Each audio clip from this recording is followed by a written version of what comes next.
Good morning po sa inyong lahat o good afternoon na sa saan man sulok ng mundo naroroon. Mag-ingat po tayo palagi. Magagawa tayo ngayon ng chicken. Papakuluan ko muna siya, lulutuin ko muna siya sa apoy bago ko ilalagay sa oven kasi tanghali na. Yan. Linagyan ko ng sibuyas, kamatis, laurel, rosemary. Ayan, rosemary po. At saka, lagyan natin ng asin konti lang muna kasi yung bawang natin may asin. Natural spice. Yung bawang at luya.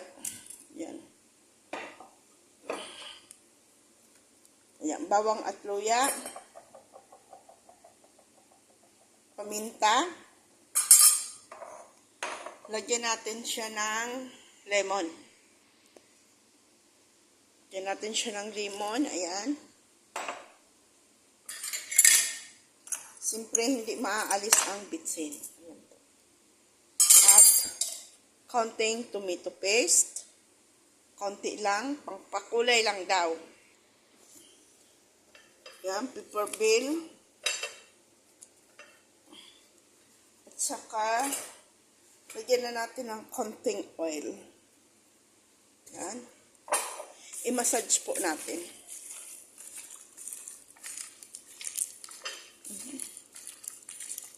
Mahirap yung isang kamay mo nagbablog tapos yung isang kamay nagtatrabaho, diba? So, ayan.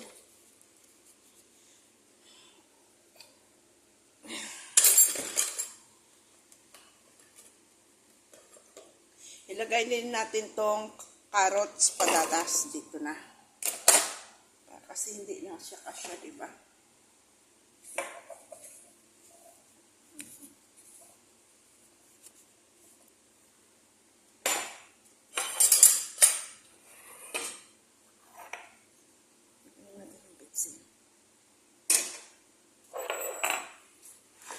Tapos,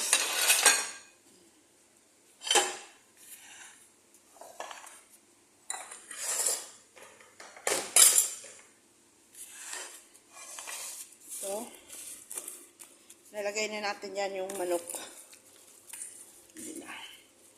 Without rice po yan. So,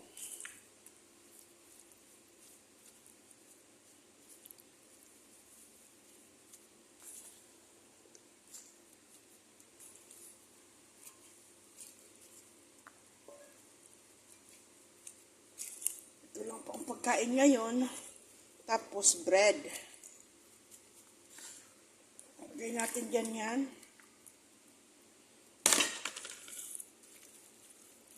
Diba? Mamaya lalagyan natin siya ng konting ano po, yung kamatis na buo ba? Yan. Yan. Isalang na po natin.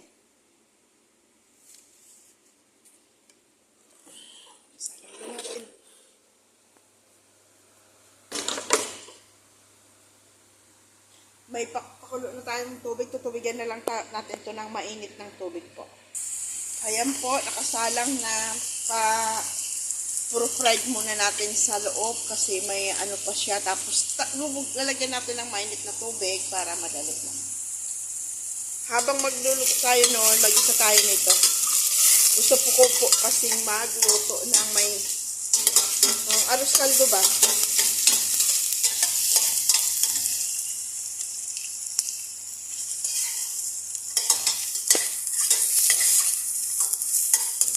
Ginisa ko na po yung sibuyas, bawang, luya. Ayan.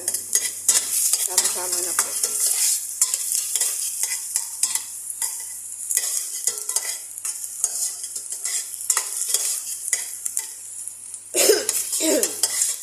Medyo may umo pa ako pero konti na lang po.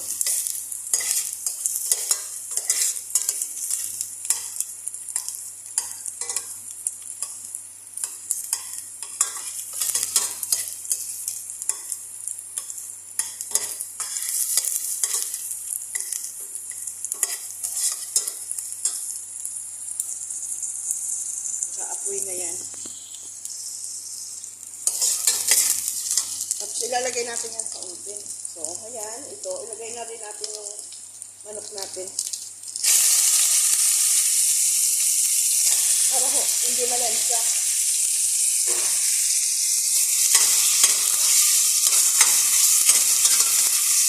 Ito ang masarap sa taglamig. Arroz kaldo. Kaya naisipan ko po maggawa ng arroz kaldo ngayon. Paborito ko po yan, arroz kaldo.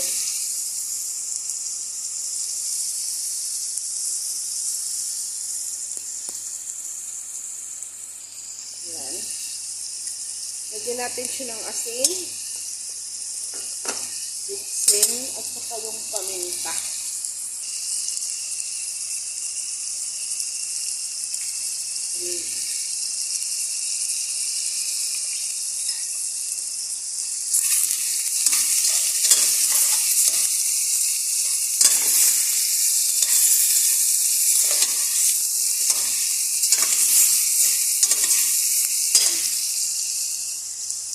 Habulan natin ang sweet paprika. So, bali po ang linagay ko dyan, bawang, sibuyas, luya, kamatis, patatas, carrots, at saka konting tomato paste, sweet paprika, ano ba yun? Yung pepper bell. Yan. Yung patatas po sa ilalim. Nakita naman po nyo na ilagay ko ito sa ilalim. Diba? So, ito ngayon. Lagay na natin yung ating kanin.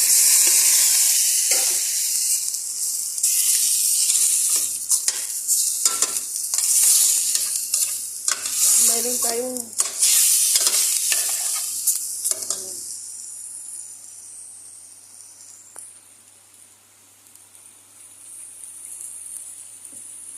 lagyan natin ng konting turmeric, pampakulay ng buhay. Pwede naman po ito walang turmeric, natural. Ang turmeric po kasi mas maganda sa health. So, yan.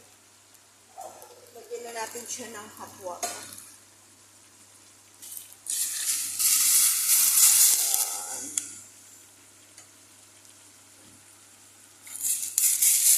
Ito. Lagyan na natin siya ng hot water. Unti lang muna ang tubig natin dyan para hindi siya magtapon. Saka ito. May laurel po yan, ha? Laurel po yan.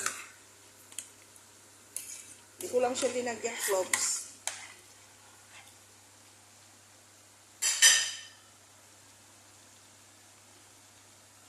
Malapit na po itong arroz kaldo natin. Lagyan natin ng dahon ng sibuyas. Takpan muna natin ito.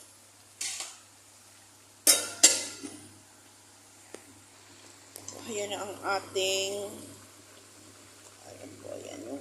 patatas natin. Carrots natin.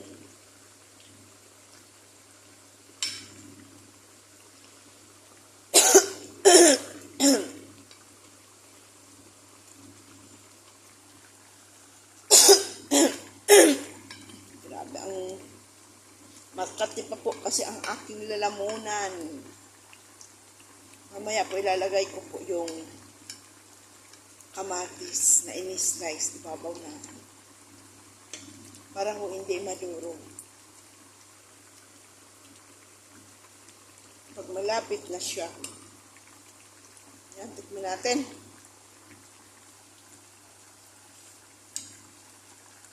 So, okay na siya, pero medyo kulang siyang asin. Ito naman po yung ating arroz kaldo.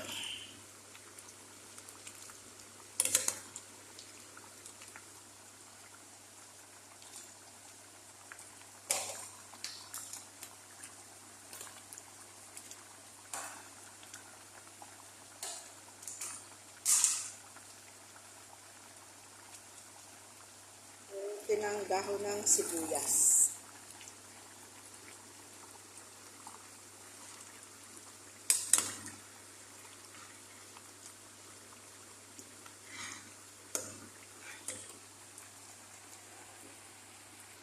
Masyadong nagtitilat-tilalsik ang ating arroz caldo. Diba? Nag-fried na tayo ng garlic.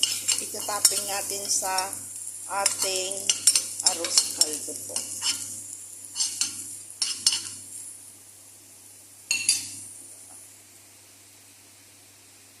Sarap lang niya ng arroz caldo natin.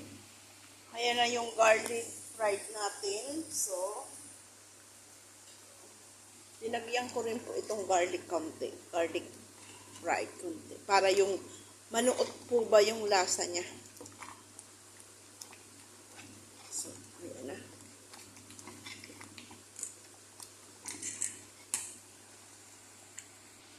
Ayan na po ang ating arroz caldo. Almost done na po siya. Yan. So, tikman natin ang ating lasa.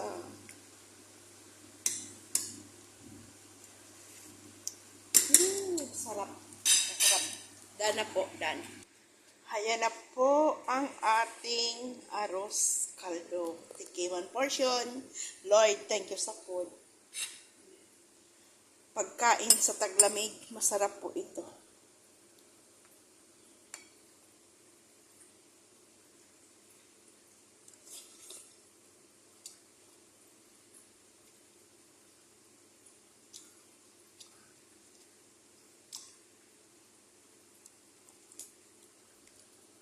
Abay ka, sarap po. Lasang-lasa yung paminta niya. Hindi siya malansa. At saka sakto yung asin. Sakto rin yung garlic niya. Ang bango.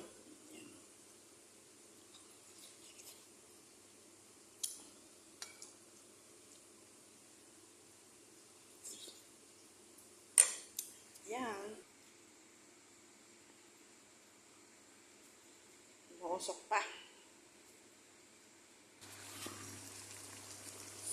Ito po, paluto na din. Okay na siya. Pero may sabaw-sabaw pa siya. Ano pa natin yung sabaw niya. I-dry pa natin konti. So, itapin na natin itong kamatis. Kaya po, pinahuli ko yung kamatis para po hindi maduro.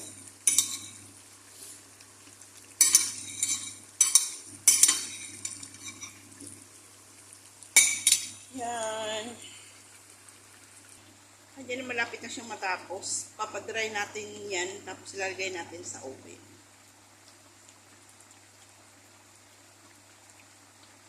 Pinainit ko na rin po kasi yung oven. Kaya na po, hahanguin na po natin. Ilalagay na po natin sa Pyrex para po ilagay natin sa oven. Ayan. Dana na po siya. Ayan, ilagay po natin sa oven. Tsaka yun. Pinagdalawa ko po kasi mayroon hindi pa niyan kakain. Kaya pinagdalawa. Ayan po sa oven na. Ayun, yan lang po ang gusto natin ma-achieve na color niya. Ayan. Okay na po itong isa. Yung isa po nasa oven pa. Ayan na po, dana. Totally dana po siya. Ayan na po, dana. Ayan. Ulitin ko po, linagay ko dyan bawang, sibuyas, paminta, natural spice, lemon, carrots, patatas, pepper bell, laurel, sweet paprika, at rosemary leaves. Yan po.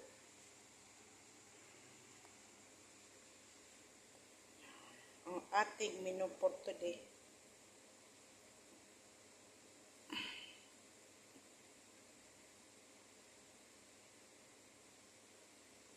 Yan na po.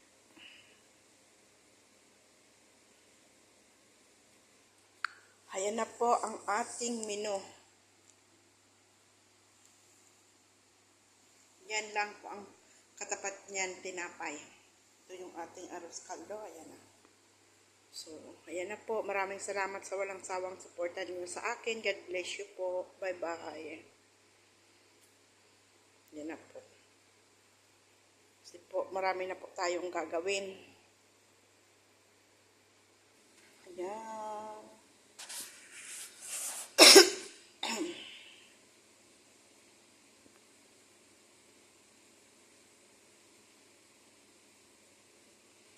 Lord, maraming salamat sa support, sa pod at sa walang sawang suporta. Merry Christmas po advance. Ay belated na pala at Happy New Year. Nag-happy trekings na. Mag-babalintine pa.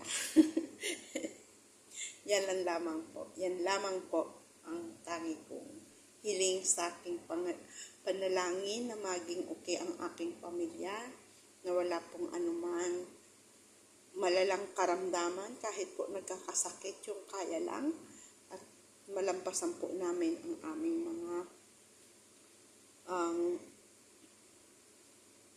mga pagsubok na walang bibitaw.